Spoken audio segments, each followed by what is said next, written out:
Hello! അങ്ങനെ മഴ തോരും മുമ്പേ പുതിയ പ്രൊമോയില് ഹരീനെയും കൊണ്ട് പോലീസുകാര് ഹരിയുടെ വീട്ടിലേക്ക് കൊണ്ടുവരികയാണ്. ഭയങ്കരമായിട്ടുള്ള നിമിഷങ്ങളാട്ടോ. അപ്പൊ ഇവര് ഗേറ്റൊക്കെ ലോക്ക് ചെയ്ത് പൂട്ടിയിട്ടിരിക്കുകയായിരിക്കും നമ്മുടെ മനുവും അമ്മയും.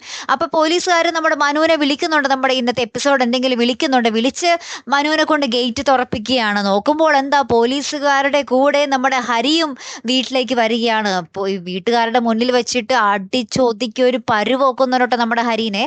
അപ്പം നമ്മുടെ മനു നല്ല കിടിലൻ നോട്ടം നമ്മുടെ ഹരീനെ നോക്കുന്നുണ്ട്. ഹരിയാണെങ്കിൽ ഒരു കുറ്റബോധവും ഒരു ഉളുപ്പോ ലെവലേശം ഇല്ലാതെ മനുവിനെയും കലിപ്പിച്ച് നോക്കുന്നുണ്ട്. എൻ്റെ കാര്യത്തിൽ ഒരു തീരുമാനമാക്കിയില്ലേടാ എന്നുള്ള രീതിയിൽ തിരിച്ചും നോക്കുന്നുണ്ടേ. അങ്ങനെ തന്നെ ലാസ്റ്റ് ഹരീനെ പോലീസുകാർ ഇടിച്ച് ഉന്തിയും തള്ളിയും നമ്മുടെ അമ്മയുടെ കമലയുടെ മുന്നിലോട്ട് കൊണ്ടുവരികയാണ്. എന്നിട്ട് പോലീസുകാർ പറയുന്നുണ്ട്, ഇവൻ കുടിച്ച മുലപ്പാൽ വരെ ഞങ്ങൾ പുറത്തെത്തിച്ചിട്ടുണ്ട്, അത്രയ്ക്ക് ഇടി കൊടുത്തിട്ടുണ്ട്, ഇവന്റെ ചെയ്തികളൊന്നും കേട്ടില്ലല്ലോ, ഞങ്ങളിപ്പോൾ എണ്ണി എണ്ണി പറയാം എന്ന് പറയുന്നുണ്ട്. അപ്പൊ കമലയുടെ തിരുന്ന് വെള്ളം കുടിക്കുക, വേറെ ഒരു നിവർത്തിയില്ലല്ലോ. ഇന്നത്തെ എപ്പിസോഡിൽ നിങ്ങൾ കണ്ടു കാണും വൈജയന്തിന്റെ അടുത്ത് വലിയ ആള് കളിച്ചത്, എന്റെ മകൻ നല്ലതാണ്, നിന്റെ മകൻ കാരണമാണ് എന്റെ മകൻ ഇങ്ങനെ ആയെന്നൊക്കെ. പക്ഷെ ഇപ്പോൾ ദാ പോലീസുകാരുടെ മുന്നിലും മകന്റെ മുന്നിൽ വെച്ചൊക്കെ ആ ഒരു കഥ നമ്മുടെ കമലയിടത്തി അറിയുകയാട്ടോ. അപ്പൊ എന്തായാലും ഭയങ്കരമായിട്ടുള്ള നിമിഷങ്ങളാട്ടോ നമ്മുടെ മഴതോര് മുമ്പേൽ ഇപ്പോൾ വരുന്നത്. കാത്തിരുന്ന് എന്നെ കാണാം. അപ്പൊ അടുത്തൊരു വീഡിയോയുമായി വരുന്നത് വരയ്ക്കും ഗുഡ് ബൈ.